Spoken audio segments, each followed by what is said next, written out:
extensa, cuando lleven, por ejemplo, antihipertensivos, antiespinosos, cardiotónicos, antiasmáticos, farmacología digestiva, etc. ¿Ya? Así que estén atentos. De hecho vamos a centrarnos a la base que puede tener, por ejemplo, en fisiología. Ahí ir agregando, ¿no? Que existen los fármacos, cómo se podrían indicar, qué efectos podrían tener, qué efectos adversos también podrían causar, en fin. Recordando su fisiología, ustedes van a poder allí ubicar muy bien la acción de estos nuevos fármacos, ¿no? Y es que ustedes recordarán pues, que el sistema nervioso autonómico se divide entre esas dos clásicas divisiones, ¿no? Simpático y parasimpático. Y que como ven, vísceras y distintas funciones son controladas por ambas divisiones. Generalmente, aunque no siempre, pero generalmente, con acciones opuestas, ¿no es cierto? Por ende, al finalizar esta sesión, ustedes, reconociendo que hay fármacos que pueden imitar a una u otra división o inhibirlo, los que limitan le llamamos simpático-miméticos, parasimpático-miméticos, los que lo inhiben se llaman parasimpático-líticos o simpático-líticos, ¿no? Entonces,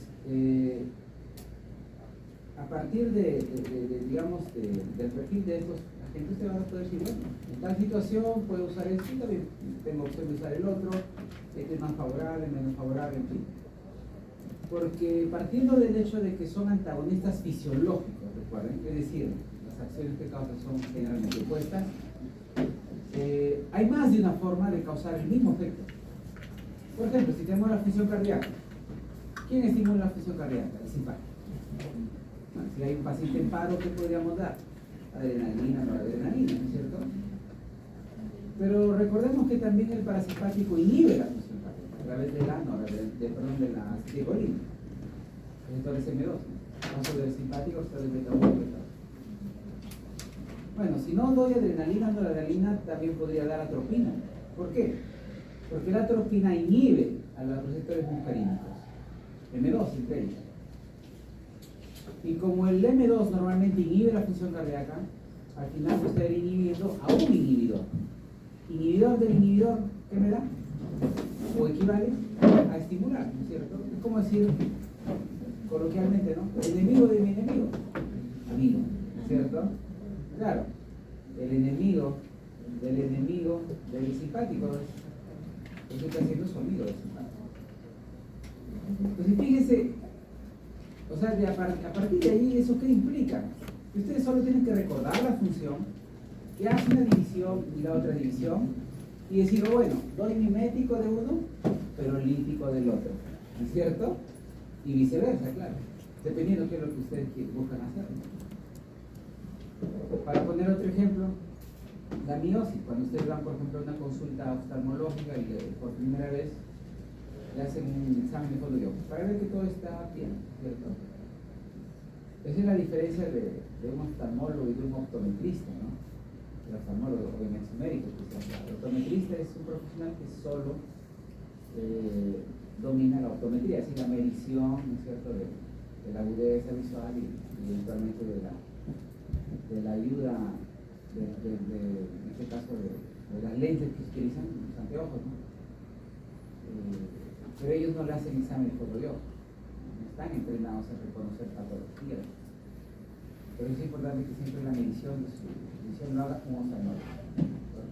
Saben que hay ópticas que ofrecen gratis, ¿no? Medida gratis, pero lo hace un optometrista, pero no lo hace un oftalmólogo. Y es que el oftalmólogo puede examinar también el fondo de ojo, pero para ver el fondo de ojo es básicamente la retina, ¿no es cierto? Y el nervio óptico, y la patina, la mácula también, por supuesto, con mayor densidad de las células receptoras, ¿no? Todo, para ver que esté todo bien, la estructura de los vasos también, para ver todo eso, ¿cómo se hace? Examen de fondo de ojo. Pero ¿qué nos está impidiendo ver ese fondo de ojo? La pupila, bueno, el iris en concreto, ¿no? Porque la pupila es el hueco, por la pupila vemos. Pero en todo caso queremos agrandar ese hueco. ¿Cómo se llama la dilatación de la pupila? Miriasis. La contraparte, miosis. Entonces, cuando van a hacerse este examen de fondo de ojo, o ustedes cuando sean algún amor sobre todo lo hacen, y eventualmente en otros países también lo hacen médicos primarios, ¿no? De especialidad generalista. Sí, claro.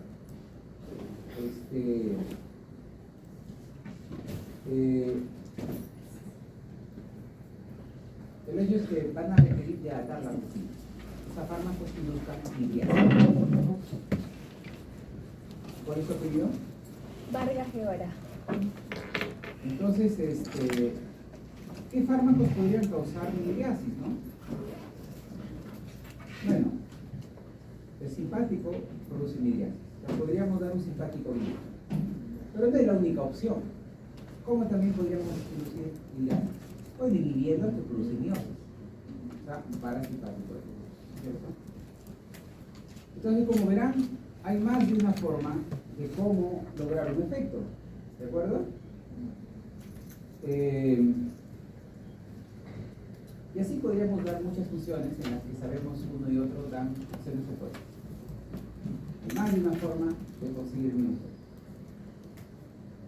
Recordemos también que el simpático y parasimpático son las dos divisiones del sistema nervioso autónomo, y el sistema nervioso autonómico a su vez pertenece al sistema nervioso periférico.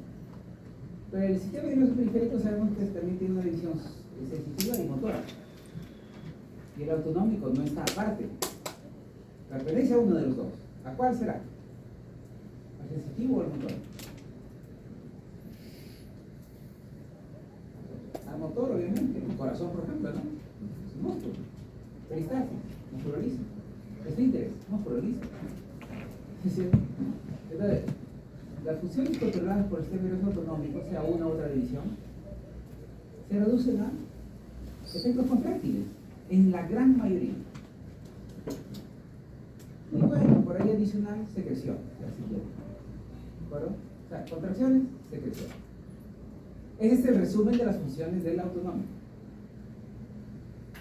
Y que a su vez, obviamente, desde que son contracciones, pertenecen a la función motora. Pero ustedes saben que la motora también tiene voluntaria y involuntaria. Entonces, lo que estamos viendo hoy día, por supuesto, es la involuntaria. ¿Y por qué esas funciones deben ser involuntarias, automáticas, autonómicas? ¿Por qué? Porque son vitales.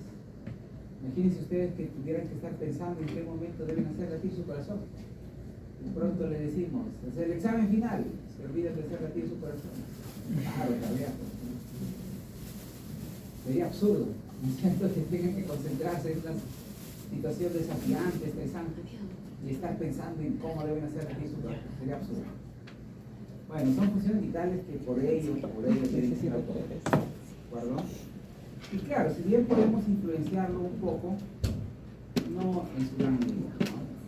Por ejemplo, no podría decir, tengo que bronquilatar mi bronco, o bronco posterior, por ahí.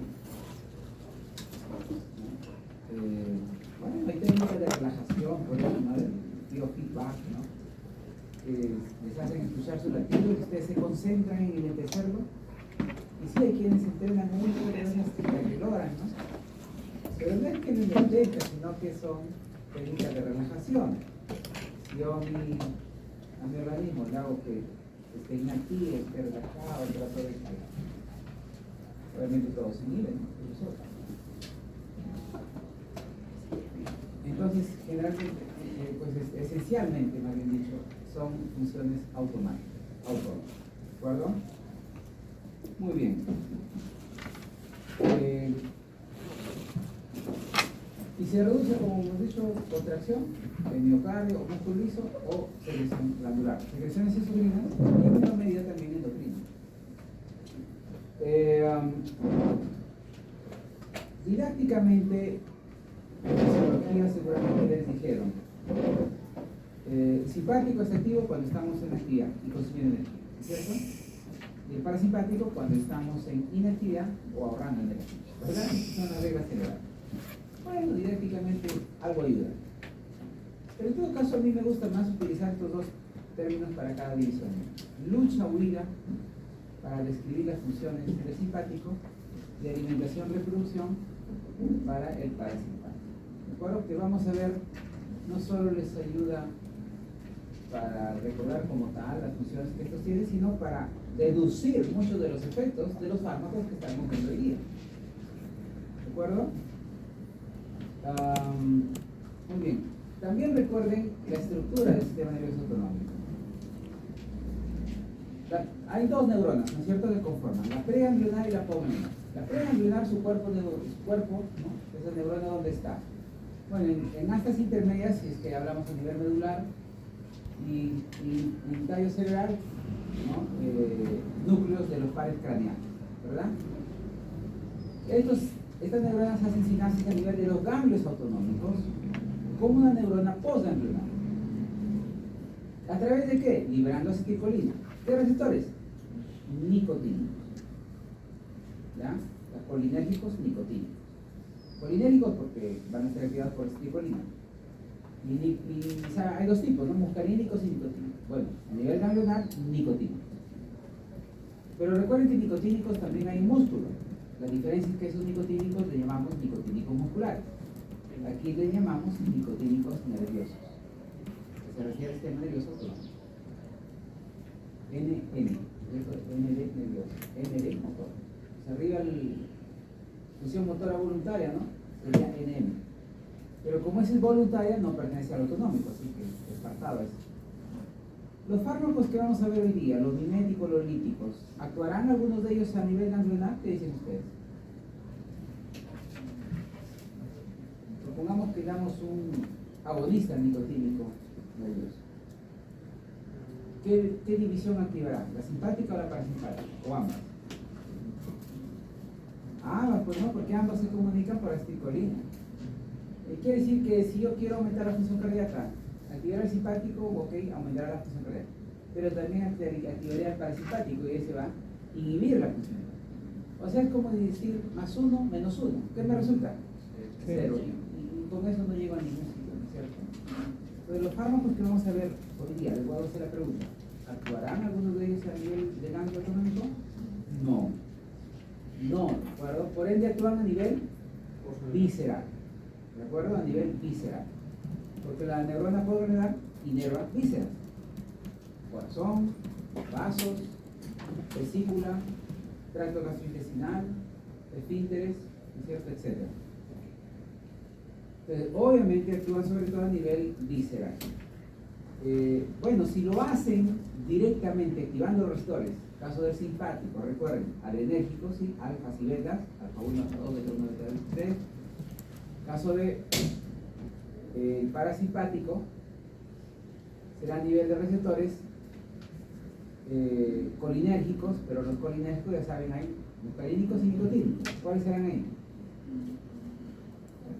N1, N2. No, pero ¿cuál? ¿Muscarínicos o nicotínicos? Muscarínicos. Ya hay del 1 a 5, ¿cierto? Nicotínicos no podría ser. Imagínense ustedes que sean nicotínicos. Vamos a suponer que son nicotínicos a nivel de víscera. Eso implicaría que podría haber agonistas nicotínicos a nivel de víscera, ¿no es cierto? Y entonces también actuarían a nivel ganglionar. ¿Y hemos dicho que actúan a nivel ganglionar? No, pues. No hay forma que sean nicotínicos. Entonces ustedes cuando están analizando, ¿serán nicotínicos o muscarínicos? Bueno, tiene una lógica. Tendría sentido que sean nicotínicos. No, porque ambas divisiones se activarían a nivel ganglionar, ¿no es cierto? Sería absurdo. Entonces son obviamente muscarínicos, ¿de acuerdo? Bueno, del 1 al 5. Bueno, el simpático adicional, cuando hay efectos sistémicos, por ejemplo, alguien está con un león, está persiguiendo el león. Bueno, ustedes dirán, el simpático entonces necesita más oxígeno para sus músculos, ok, tendrá que aumentar los ciclos cardíacos para que envíe más oxígeno al glucosa al mundo. Entonces activará liberación de neurotransmisores a nivel cardíaco. Bueno, también necesita que aumente la presión, porque debe aumentar la presión de perfusión enviando sangre a los músculos. Bueno, también entonces efecto alfa 1. También liberarse a nivel de vasos. Bueno, si fuera así, el simpático tendría que estar activando aquí, y eso no tendría, digamos, no sería muy práctico, ¿no? Lo ideal, ¿qué sería? Liberar catecolaminas a nivel sistémico y que vayan a todo el cuerpo. Por eso que existe la médula suprarrenal, cuando se requiere efectos sistémicos en todas partes. ¿De acuerdo? A diferencia de a nivel visceral, que se libera norepinefrina, a nivel de las células cromafines que hacen reemplazan a las adrenales. ¿Qué van a liberar? Van a liberar epinefrina o adrenalina, como quieran llamar, equivalente. Entonces, 80% va a ser adrenalina y 20% nada más adrenalina. Perdón, no adrenalina. En cambio, a nivel visceral, por neuronas adrenales, van a liberar casi siempre, ¿no es cierto? No la adrenalina, ¿verdad? Bueno, ustedes dirán, pero el simpático también libera ATP, también libera neurocorticoides, sí, pero su papel es intrascendente, tanto así que no hay fármacos que vemos que pueden ese nivel. Todo lo que vamos a ver es que actúan neuroreceptores alfa, beta, que cosa la norepinefrina, o no la adrenalina, como creemos. El nivel sistémico, bueno, la adrenalina, ¿cierto? ¿De acuerdo? Muy bien. O sea, imitar esos efectos, ¿no? Y bueno, en el caso del parasimpático, claro, la acetilcolina, ¿no? Los receptores muscarínicos. Nada más. No hay ahí otro adicional, como en el simpático, que además apoya ahí cuando hay efectos sistémicos la médula central. Bueno, también aquí para recordar, y si en todo caso no les enfatizaron, lo voy a hacer ahora. Cuando los científicos, los académicos dieron nombres a estos receptores, le asignaron números, no lo hicieron así, pues al azar, ¿no? De manera, digamos, no intencional. Se buscó un orden. Cuando nosotros damos órdenes a la estructura, funciones, le damos un nombre y una nomenclatura buscando un orden. En ciencia nos gusta ordenar las cosas, ¿no es cierto? Resulta que ahí a los receptores se les designó números impares si es que eran estimulantes y números pares si se eran inhibidores. ¿Los estimulantes dónde están? ¿A nivel presináptico o postsináptico? Postsináptico. ¿Ya? Ese es donde predomina. Por ejemplo, el alfa 1, ¿dónde lo vamos a encontrar? ¿Presináptico o postsináptico? Postsináptico, obviamente, porque es impar. En cambio, el alfa 2, ¿dónde lo vamos a encontrar?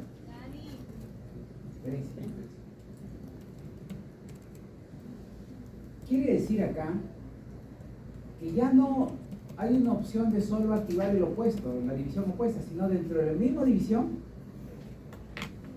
Por ejemplo, si yo activo alfa 1, hipertensión. Si activo alfa 2, hipotensión. El paciente en hipertensión, ¿qué podría dar? Bloqueadores alfa 1, pero también agonistas alfa 1. Miren cómo se multiplica ahora o aumentan las opciones. Recuerden que podríamos decir, ok, puede dar un simpático mimético o un parasimpático lítico. Bueno, ahora resulta que puedo dar dos simpáticos miméticos, pero con acciones opuestas. ¿Diferenciando qué? Diferenciando que hay receptores impares y pares y que tienen efectos opuestos. ¿De acuerdo? Impares son estimulantes de la función, los pares suelen ser inhibidores. Los alfa lo cumplen plenamente, los muscarínicos también, plenamente. O sea, el alfa 1, M1, M3, M5 cumplen esa función. ¿Por qué? Porque además recordarán biología celular o fisiología también, estos impares alfa 1, M1, M3, M5 están asociados a ¿qué? ¿Qué tipo de receptores son? GQ. Y recuerden GQ, ¿qué estimula? No, fosfolipasa C. ¿Y la fosfolipasa C qué produce? El IP3, ¿no? Inoxidilsulfato y diacilglicerol. ¿Y el IP3 qué hace? Apertura los canales de calcio en el retículo inflamático para que salga el calcio que ha estado siendo almacenado ahí y se concentre en el citosol. ¿Por qué queremos que se concentre en el citosol? Porque, por ejemplo, para la contracción, en el citosol están estos filamentos, ¿no? Actina, miosina. Pues queremos que aumente en el citosol. ¿Y cómo es que en caso de contracción el aumento del calcio lleva a la contracción? Bueno, muy simple. El calcio activa los sistemas calcio, calmo, glutino. Entre ellos, ¿qué encontramos entre el sistema calcio, calmo, glutino? La sinasa de cadena ligera de miosina. Como su nombre lo dice, esta sinasa, ¿qué significa una enzima que es sinasa? ¿Qué significa? Que fosforila, ¿no es cierto? Y luego decimos, a ver, sinasa fosforila. Y su nombre también dice que fosforila a la cadena ligera de miosina.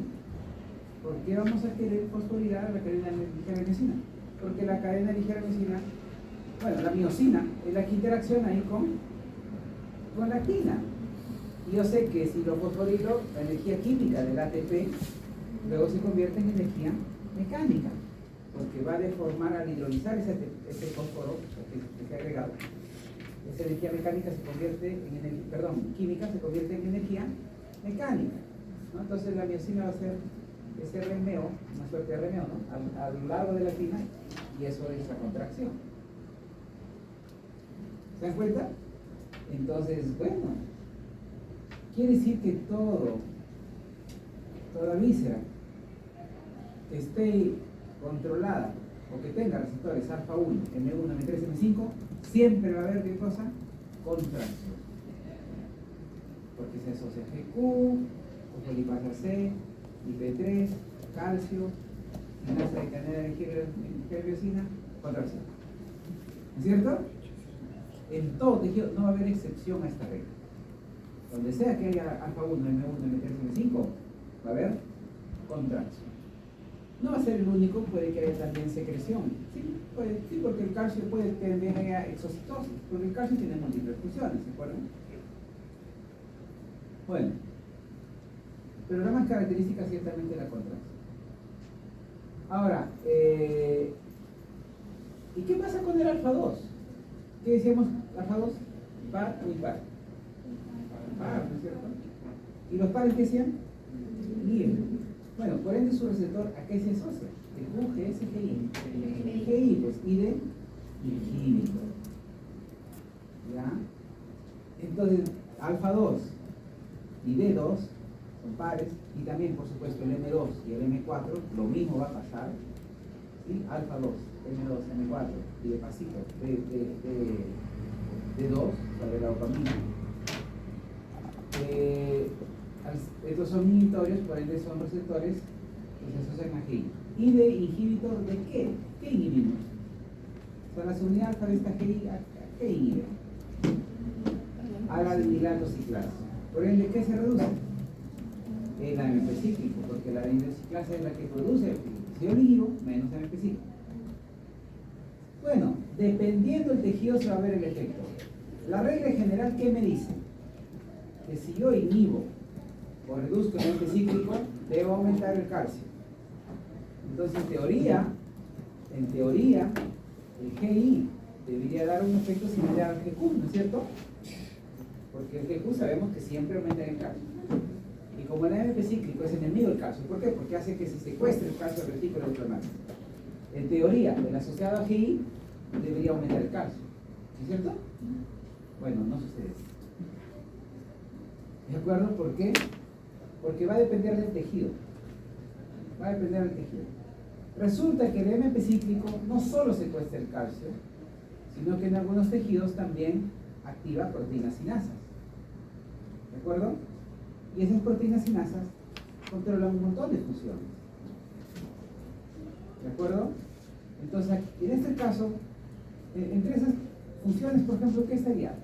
Bueno, activación enzimática, secreción, exocitosis, etc. ¿De acuerdo?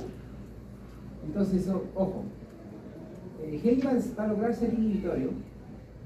Por ejemplo, el alfa 2, ojo, por ahí su compañero, recuerdo hace un momento que preguntaba, les dije, los impares posinápticos, los pares presinápticos. Mi compañero dijo, bueno, también hay posinápticos. Es cierto, alfa 2 también hay posináptico, sino que a nivel posináptico reduce el AMP cíclico, por ende aumenta el calcio, pero a nivel presináptico no pasa eso. A nivel presináptico reduce el AMP cíclico, pero reduce la activación de proteínas sinasas. Por ende se inhibe procesos como exocitosis, secreción, activación enzimática, se inhiben eso. ¿De acuerdo? Entonces, ojo, GI inhibitor, inhibe funciones. Sobre todo los receptores pares, ¿no?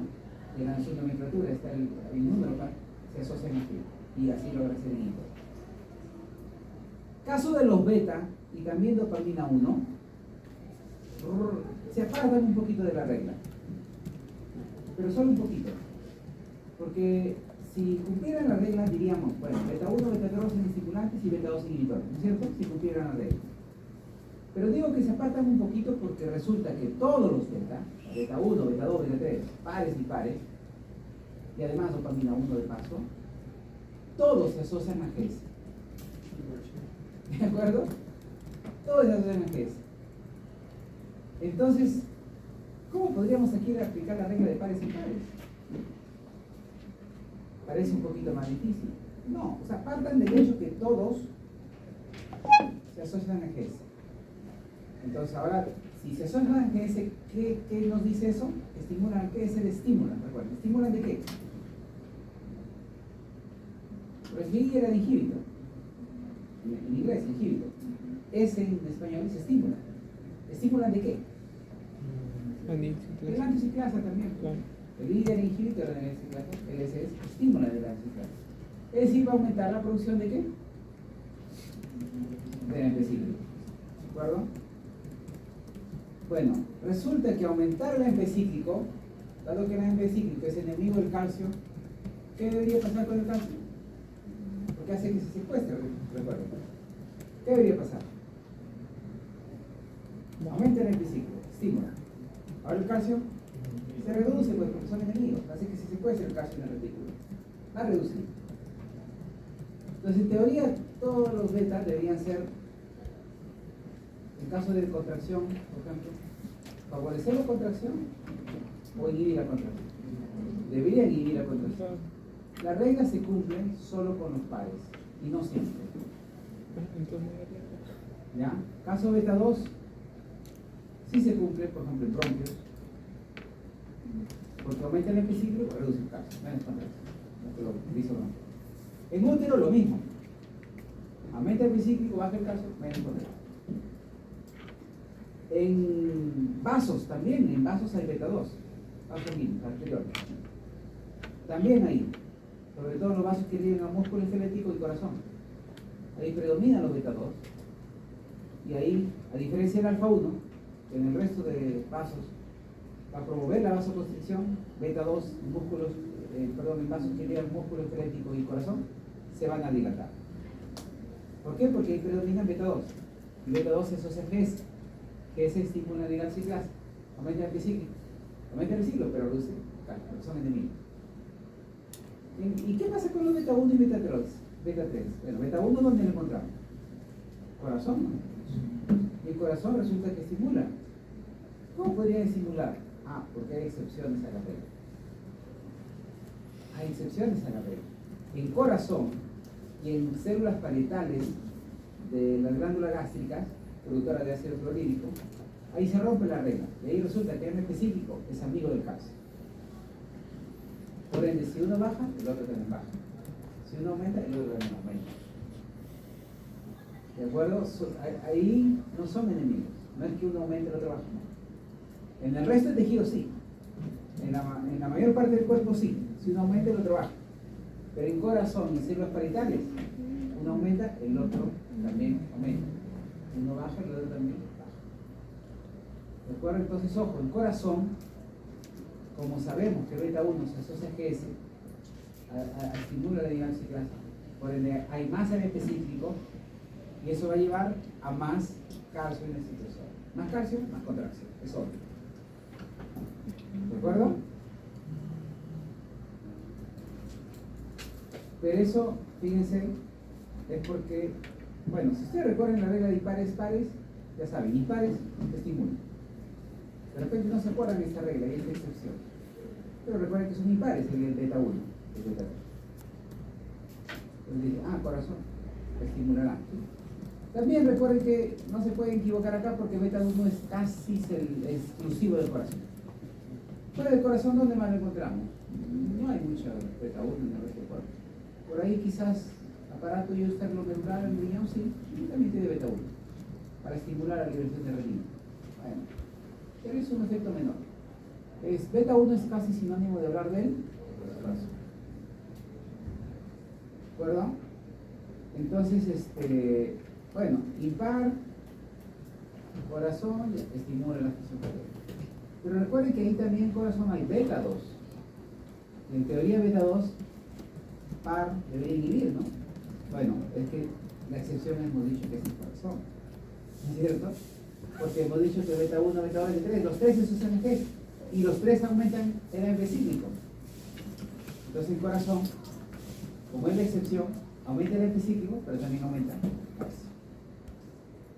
¿De acuerdo? Entonces se entiende que tanto beta 1 impar como beta 2 par, pero ambos asociados a GS, se entiende que ambos en corazón van a aumentar protropismo y entropismo y dronotropismo positivo, ¿no es cierto? ¿De acuerdo? Entonces miren, con esto estoy explicando también el mecanismo de acción de los fármacos, ¿o no? Yo les digo, nos da isoproterenol. Dice proterenol es agonista beta 1, beta 2. Ya me pueden describir qué hace, ¿no? Ah, bueno, si se une a beta 1, beta 2, quiere decir que activa esta receptores asociados a GS. Ese estimula la ciclasa, aumenta el AMP cíclico. Y al aumentar el AMP cíclico, aumenta también el calcio, y al aumentar el calcio, aumenta el corazón. Listo, efecto cronotrópico, donotrópico y inotrópico. ¿Se dan cuenta? Aquí no es que estamos recordando solo fisiología, estamos también dándoles a conocer el mecanismo de acción de los fármacos. ¿De acuerdo? ¿Queda claro? ¿Y cómo el M2 inhibe la función cardíaca? Bueno, es par, es inhibitorio, y no hemos dicho que hay excepciones para los muscarínicos. Y si es par, inhibitorio, se asocia a GI. Solo los beta no cumplen esa regla. Pares y pares, todos es. Pero el muscarínico no hemos dicho que no cumple, sí cumplen. Si es M2, par, debe ser inhibitorio. Si es inhibitorio, se asocia a GI. Reduce el AMP cíclico, y en corazón, reducir el AMP cíclico equivale a reducir el calcio. Por eso, fíjense. Y le dicen, bueno, hemos dado pilocarpina, garracol, betanecol. Estos son agonistas muscarínicos. Entonces se van a unir al M2. Claro, si se unen al M2 van a reducir la función cardíaca. ¿Por qué? Porque se asocian a GI y el inhibitor baja el AMP cíclico, baja el calcio, menos contracción. Y resulta que, como contraparte, como el corazón detecta que lo estamos inhibiendo, ¿qué va a pasar? Va a haber una taquicardia refleja. Pero la taquicardia refleja no lo produjo el agonista muscarínico directamente, sino lo produjo la contrarregulación del mismo organismo, buscando compensar esa inhibición. Entonces, ojo, los agonistas muscarínicos pueden dar bradicardia directamente, pero también pueden dar taquicardia. ¿Cómo? Por contrarregulación, por compensación del mismo organismo. Pero para no confundir hay que agregar esa palabrita, taquicardia o reflejo. ¿De acuerdo? Porque es como contraparte. Porque directamente los agonistas muscarínicos en realidad ¿qué producen? En todo caso, bradicardia y taquicardia. Eso sería lo correcto. ¿De acuerdo? Muy bien. Bueno, ahí están, fíjense los resultados. Y lo mismo mecanismo de los fármacos. Si yo les digo, por ejemplo, doy un fármaco para dilatar y es un agonista alfa 1, simpático, dilata. ¿Eso lo hago a las expensas de qué? ¿De que aumente el IP3 o aumente el AMP cíclico? Aumente el IP3, alfa 1. Alfa 1 en vez de MP3. ¿Qué? Y eso también les voy a preguntar, ¿a expensas de que aumente el calcio o reduce el calcio? Claro, todos se asocian a GQ y todos aumentan el calcio. Claro, ¿no es cierto? A veces sí les hacemos preguntas. ¿Sí? Si lo tienen claro, no deben confundirse. ¿Queda claro? Muy bien. Entonces regresemos ahí. La regla de pares y pares, como ven, se cumple, ¿ya? Con algunas excepciones, por supuesto, sobre todo corazones. Bueno, eso tienen que recordar porque nos ayuda, como ven, a aprender las acciones de los fármacos, ¿cierto? Bueno, esto solo para que recuerden que, bueno, el parasimpático es también llamada división tóraco-lumbar, porque la neurona puede ordenar su cuerpo donde está en las astas intermedias de los segmentos medulares T1 a L3, tóraco-lumbar. Caso del parasimpático se llama también cráneo sacro, ¿por qué? Porque el cuerpo neuronal de la neurona perineal, ¿dónde está? O en los pares, el núcleo de los pares craneales, el tallo cerebral. ¿De qué pares? 3, 7, 9 y 10, ¿no? ¿Cuál es el más importante? El 10, ¿no? Porque controla múltiples funciones. Respiratoria, cardiovascular y intestinal. Gastrointestinal. En cambio, el oculomotor, el 3, bueno, dilatación y acomodación, ¿no? El facial, el glosofaringeo, bueno, glándulas salivales. Pero el vago, pues, un montón de funciones, un montón de funciones. Por eso es más importante. Y en caso de, pero en gastrointestinal la parte 2/3 proximal, el tercio distal lo controla la parte sacra, ¿no? Por eso se llama cráneo sacro. Parte sacra S2 a S4. ¿Ya? Bueno, ahí están las dos divisiones, simpático, parasimpático, ¿no? Simpático, tórax lumbar, parasimpático, cráneo sacro. Pero los académicos hoy por hoy prefieren hablar de una tercera división autonómica, el entérico. ¿Por qué? Porque hay una fuerte regulación local. Miren cuando describimos los neurotransmisores de una y otra división. Ya hemos dicho, del parasimpático, acetilcolina. Del simpático, catecolamina, sobre todo noradrenalina. Bueno, de la médula suprarrenal, bueno, también adrenalina. ¿No? Bueno, por ahí serotonina, dopamina, pero tiene un papel menor. En cambio, miren todo lo que es entérico, la última columna, X. El entérico se va a liberar lo que suele liberarse de una y otra división, más, ¿qué cosa? Castrina, colistoquinina, somatostatina, peptidiciano activo, motilina, endorfinas, vinorfinas, encefalinas, un montón de sustancias, ¿no es cierto? O sea, y que tienen su propia farmacología. Entonces, obviamente, sí nos conviene reconocer que hay una tercera división. ¿Ya? Ojo. De lo contrario, ustedes se confundirían y dirían, por ejemplo, ok, si yo quiero acelerar la peristalsis, ¿quién lo controla? El parasimpático, porque es una función de alimentación. O tiene infusión en la alimentación. Entonces activo el parasimpático aumento. Si quiero inhibirlo, simpático alimento. No hacemos eso. ¿De acuerdo? No hacemos eso. Entonces sí hay una farmacología teniendo en consideración esa regulación, esa autorregulación de la misma división entera. ¿De acuerdo? Y bueno, acá nos vamos a explayar un poquito más porque nos va a servir de forma didáctica. Ya, bueno, aquí lamentablemente la pizarra no es muy grande, así que voy a estar dibujando acá mismo en la PPT. Vamos a ver si me permite.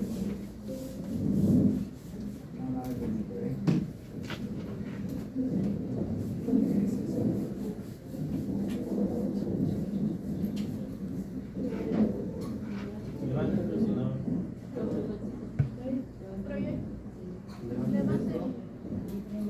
No, ya queda muy poco espacio.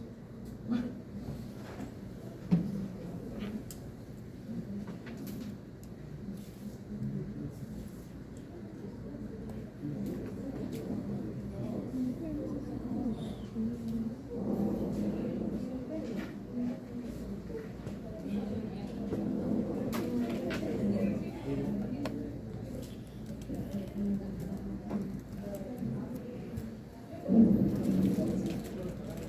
vamos a levantar y en todo caso a escribir, aunque tiene un brillo por ahí, pero espero que no les interfiera mucho.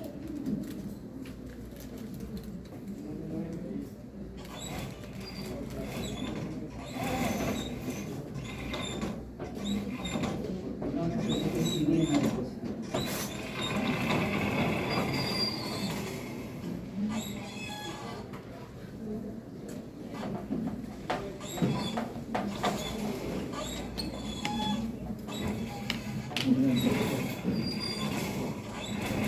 Acelerar.